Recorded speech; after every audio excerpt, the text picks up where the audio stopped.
Do we have too much government? We need to put people ahead of corporate profits. This system is so lopsided. This threat is a real threat to democracy. And I think that's really important. That's something we haven't been doing in this country for a long time. Where do you start? What do you do? How do you do it? Access to Democracy is sponsored by Thomson Reuters, providing legal professionals with the intelligence, technology, and human expertise they need to find trusted answers. Products include Westlaw, Practical Law, and Firm Central legal practice management software for small law firms. Thomson Reuters, the answer company. Online at thomsonreuters.com. Access to Democracy is made possible in part by a donation from Firefly Credit Union.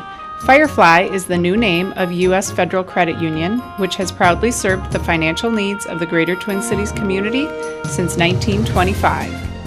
At Firefly, we guide our members forward and give them the power to chase dreams by delivering the financial solutions they need to get ahead. From checking accounts to mortgages, we'll light the way. We are Firefly Credit Union, and this is Life Illuminated. And Dr. Charles Crutchfield of award-winning Crutchfield Dermatology in Eagan, acknowledged as one of the nation's best physicians. A Minnesota native who trained at the Mayo Clinic, Dr. Crutchfield personally treats all patients and states that experience counts and quality matters. Crutchfield Dermatology. Look good, feel great, with beautiful skin.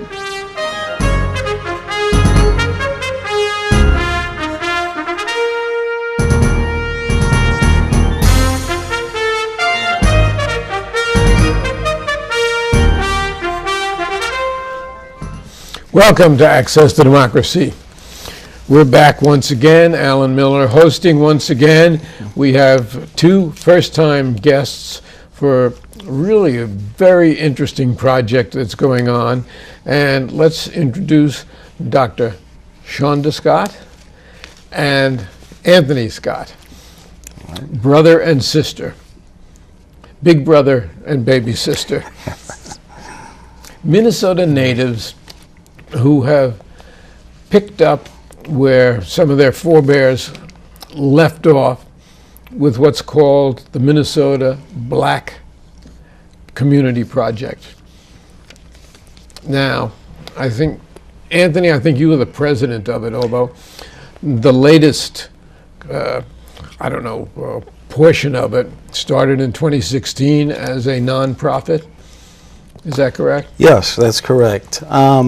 Our group, more or less started around and actually picking up the ball from a lot of the things that my father had started.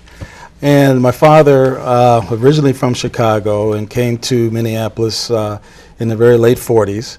And he had a real strong interest in presenting the black community in a positive way and in a way that may have been overlooked by some of the mainstream type of media, and so he took it upon himself. By most of the mainstream media. Let's tell it like media. it is. And so he took it upon himself to put together some publications, first in Chicago, called the Chicago Beacon, and then he put together 3 books in the Minneapolis area. And Chaunda, you are no longer a Minnesotan at the moment, is that correct? No, I do live in Michigan right now. Mm-hmm. And give us a little background. What are you doing in Michigan? In Michigan, I'm a professor at Oakland University in the Organizational Leadership Department, and my research interest is workforce diversity. And let's keep that voice up a little bit more than that. Okay. And so how did the two of you get involved in the Black Community Project? Well, I think, as I retired from, I was a 25-year supervisor at Hennepin County Child Protection. That was my last. You've been involved in county and state government both for a long period of time, right? Yes, that's true. I got a master's degree in rehabilitation counseling from Mankato State. And from there, I went directly working for the state of Minnesota as a vocational rehabilitation counselor. And Went to Control Data. I was recruited to come to a computer company, large Fortune 500 company based here in Minnesota. And I was a manager there for about 10 years, ran my own business as a rehabilitation consultant specializing in workers' comp, and finished my work career, technical work career, with Hennepin County as a supervisor for Hennepin County Child Protection. And Chaunda, let's bring your background up to date. So I went to the University of Detroit Mercy after I left here and finished my degree there in human resources. Excuse me. And then I went on to the Harvard Graduate School of Education, got a master's, and then on to Teachers College, Columbia University, and completed my doctorate there. And someplace in there's something about being a Fulbright scholar that you didn't mention. Oh, yes. I was a Fulbright Scholar in 2015, and I had a wonderful opportunity to go to Cape Town and work with Cape Peninsula University of Technology, where I was helping the faculty develop a diversity curriculum. And that's where you met Trevor Noah? Or maybe not. No. Certainly, who has brought South Africa to the entertainment world here in a very different way. But a Fulbright scholar, I mean, this is one of very few and one of the highest honors academically that one can certainly achieve. So let's not leave that out of the resume. Thank you. So it's so true, and of course I've been introduced to you by Dr. Charles Crutchfield III. Interestingly enough, he and Dr. Charles Crutchfield II are going to be guests here next week on Access to Democracy, and he's involved in so many things, so many positive things for Minnesota. But there's no question that Minnesota went through a really, really difficult period until Hubert Humphrey really became mayor of Minneapolis.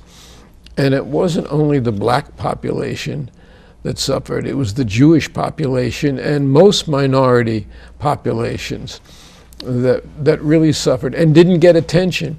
And yet the other side of the coin, as I am learning, there were a lot of great achievers and academics and professors who were part of the black community, and people didn't even know about it. So is that what prompted your father to start the publication? It really is. And again, like I say, he started in Chicago and came to the Twin Cities in the late 40s. And he really, just throughout his life, he continued to really want to just show a positive side and really, you know, just show the community doing just a variety of positive things that I think the general public just didn't really, you know, notice. And I think a lot of it was because it wasn't brought to them, you know. And so he took it upon himself to, with his books that have a lot of historical content of how the cities were at that time during the 50s, 60s, and 70s. And you can see a progression of the Twin Cities and how they kind of came to today. So the first book was Minnesota Beacon? The first book is the Centennial Edition, and I still don't know why it was called the Centennial Edition of the Minneapolis Beacon, but this is the very first book he did in the Twin Cities area. And this book is we call it a pictorial resume of the black community. And it, his format was to really take the business community, the religious community, education, legal, and just highlight those accomplishments as a way of showing generations and maybe inspiring the youth, just to see role models of things that they could emulate. And your father's business was what, or profession, I should say? He worked. His last job before he retired is he worked for the Metropolitan Airport Commission, and there were 4 kids in the family, and Dad worked a variety of jobs. I mean, the first job I knew that he had was at the Twin Cities Arsenal in New Brighton, where they was a making Munitions. that's the word that I was looking for the military. For the military, yeah. He started there, and he would also work for an airline called Van Dusen Airline. It was a small airline. I don't know exactly what. I think they carried mail and various things. And then, like I say, the last his work years was spent at the Metropolitan Airport Commission. So let's show us the next publication, Yeah. and we'll bring ourselves up chronologically. Well, the next book that my father did was the Minneapolis Negro Profile. And, again, it sticks to the format of chronicling the highlights, and it also gives some historical perspective on the Twin Cities black community. This is a hardcover book. And one of the things I know, as I always go through these books, I always see a different aspect of the city, of the community, and it really, to me, points out how much work it took for my father to complete these books, and also have another work career to support. It was his family. almost a single-handed effort. It really was. was. Is that correct? Yes, it was actually cutting and pasting and, doing a lot of stuff by hand that I think we take for granted today with the computer. And when did that one come out? I want to say this one would have been about 1968, late 60s. Yeah. Because Sharon and I were talking on the way over here about the utilization of names, and we rarely say Negro anymore. It's African American or black. And we evolve. Unfortunately, our thinking has not necessarily evolved, but the nomenclature has evolved.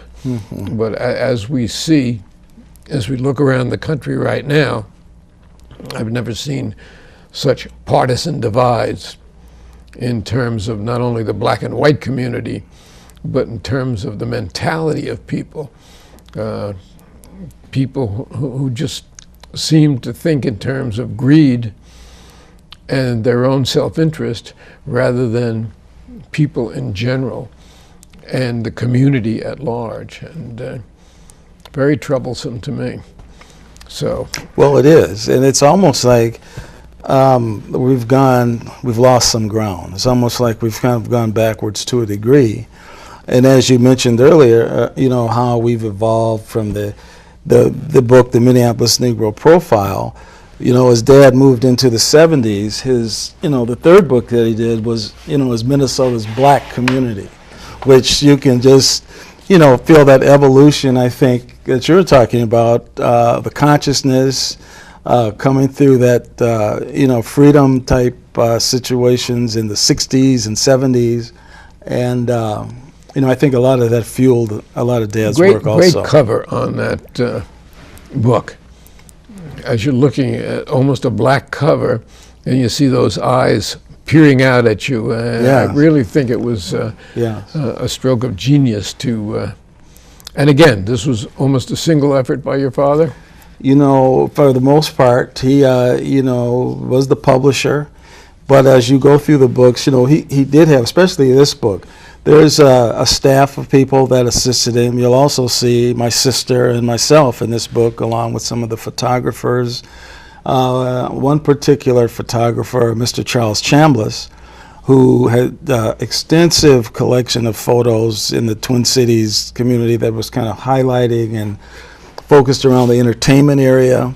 And he took pictures, thousands of pictures of venues, and his pictures are coming out in a book that was just released. I think just released maybe this week. Now, I don't know if either of you saw today's Star Tribune, but there's an article in the business section of two women called Enterprising Women, and Shantara Hardy and Camille Thomas.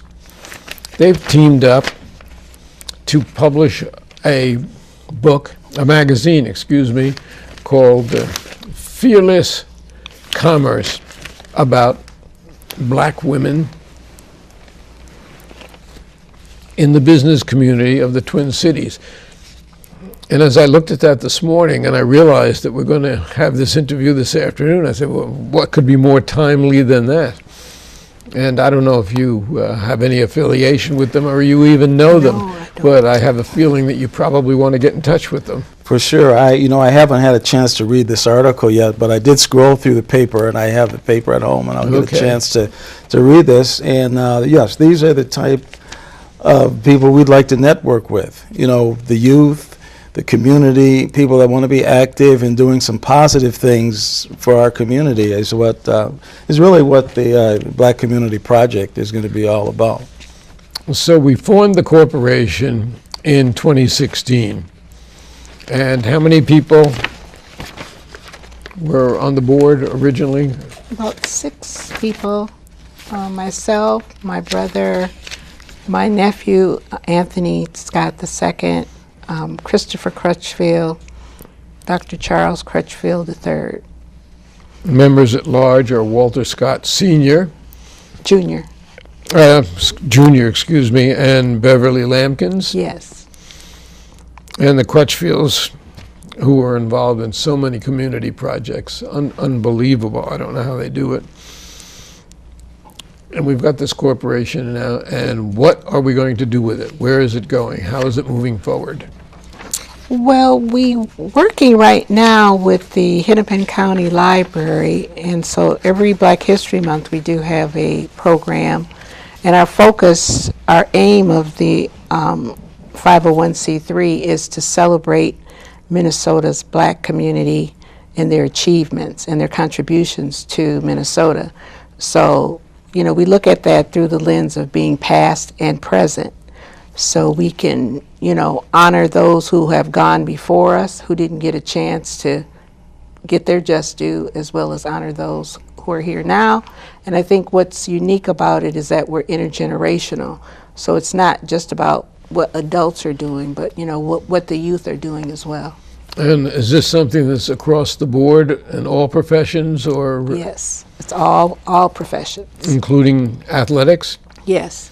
Because there are some incredible Black athletes that have played on the various teams here, some from Minnesota. So I went to school with a young man known by the name of Jimmy Brown. And I don't know if it rings a bell with you, but many people still consider him the best football player of all time. And he is an incredible activist and involved in so many projects in terms of just what you were doing. And I haven't had a chance to really touch base with him again. But so, as we're moving forward, what are we doing? Well, as my sister said, we're having the events, the Black History Month events every year, and we're also looking at trying to do some additional events during the year. Our most recent event actually featured the Crutchfield family. We had the generations of Crutchfield doctors, and the point of that presentation was really to look at the history of the medical profession and African Americans in the Twin Cities. And it was just we had a packed house, and we really were able to kind of just have a really good discussion on a lot of the barriers that the medical professionals faced. Such as they weren't even allowed to have patients in hospitals or treat their patients in a lot of the hospitals here in the Twin Cities.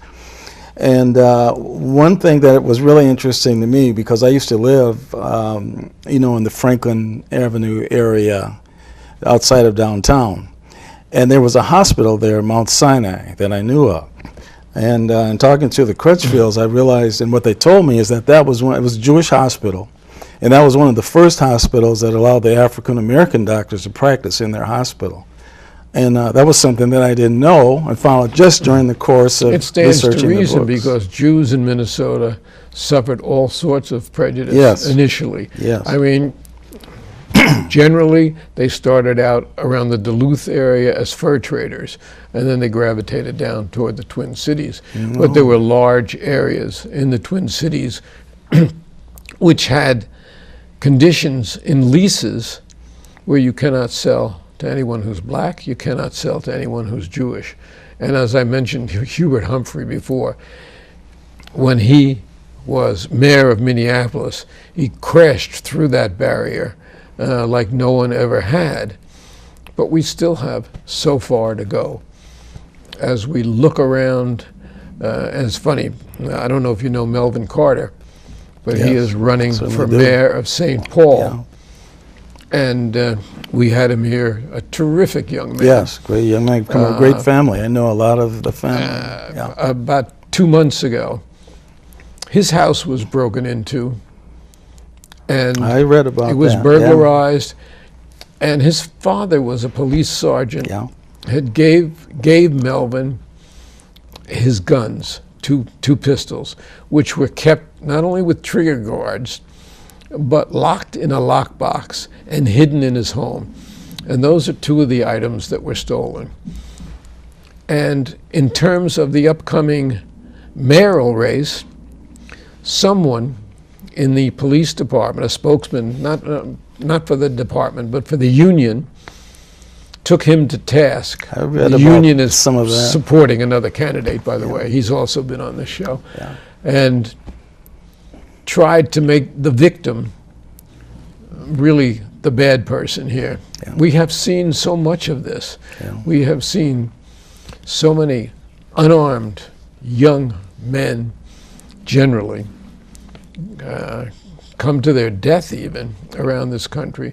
It tells us just what we have to go, not only with forums and seminars, but more publications like this. Yeah. It's kind of timely too how you mentioned about being from the Twin Cities area. I'm 66 years old. You're a kid compared to me. I just want you to know that. And I know that the North Side was originally a Jewish neighborhood, and went to North High School. And the reason I brought that up too is that one of the things that we're doing as the Black Community Progress Project is we're co-sponsoring seminars and events through the Hennepin County Library and other organizations, including Augsburg College. And we have a program coming up. Is that one November 8th? November 8th November at Augsburg? 8th. I think No, I it's have downtown. It's at going the to be Hennepin. at the downtown Central Library. And what it is, it's on the history of housing redlining in the Twin Cities. And Well, that should be really interesting. And so what Augsburg has done is they've pulled a lot of the deeds, a lot of the records, a lot of the background on how these covenants were put together to keep certain people out of certain areas. And like I say, that is going to be Wednesday, November 8th at the Doty Boardroom, the second floor, Minneapolis Central Library. And again, it's a co-sponsored event with the project, Augsburg College, and the library, free event. And I'm actually really looking forward to this, to even look at some of the areas that I grew up in the Twin Cities, and just look at some of these covenants. Well, these transitions happen. What was a Jewish neighborhood became a black neighborhood, has now become a Somali neighborhood. Yeah. And look what those people are going through right now because of ignorance and prejudice, not only here, but all over the country. It's really disheartening to me, who I said older than you and then some, that I never envisioned my country would be in this position or have a president like this president at this point in my life. And it really is frightening to me for my children and my grandchildren, particularly my grandchildren. Yeah, it is. And I can remember our grandparents were from the South, from Birmingham area, Alabama. And I never forget sitting on the couch with my grandmother. She was a domestic, and seeing how the dogs and Bull Connor and these kind of hoses, and watching that on TV with my grandmother, and her saying, well, when you grow up, I hope you don't have to sit with your kids and watch this kind of thing, and I'll be doggone if I haven't had to do that same thing with my own kids now. So Bull Connor transitioned to Arpaio in Arizona, Yes. You know, Yes. or Roy Yes. Moore in Alabama. Yes. And these are people who just have no moral foundation. And unfortunately, they're being fed by too many people in government who either are afraid to speak out or who harbor the same feelings. And I don't know how it is in Michigan now, but you people better get out and vote in this next election, they're 2018. rallying around right now. They are rallying. Turn around the House of Representatives and or the Senate. I don't know if either of your senators are up this year, U.S. senators, but certainly the entire House of Representatives is up. And we have got to take this money back, this country back. It's not a question of making America great again. It's a question of restoring America's greatness to where it was before this mentality overcame us. And it's embarrassing, not only here, but around the world. Well, with the project, we hope to, in the coming year, do a follow-up book that's called Minnesota's Black Community, the 21st Century. So we've gotten one grant already from the Pollination Foundation. So we just received that a couple of weeks ago. And then we're waiting to hear on a grant that we'll be getting from, hopefully, from the Minnesota Historical Society.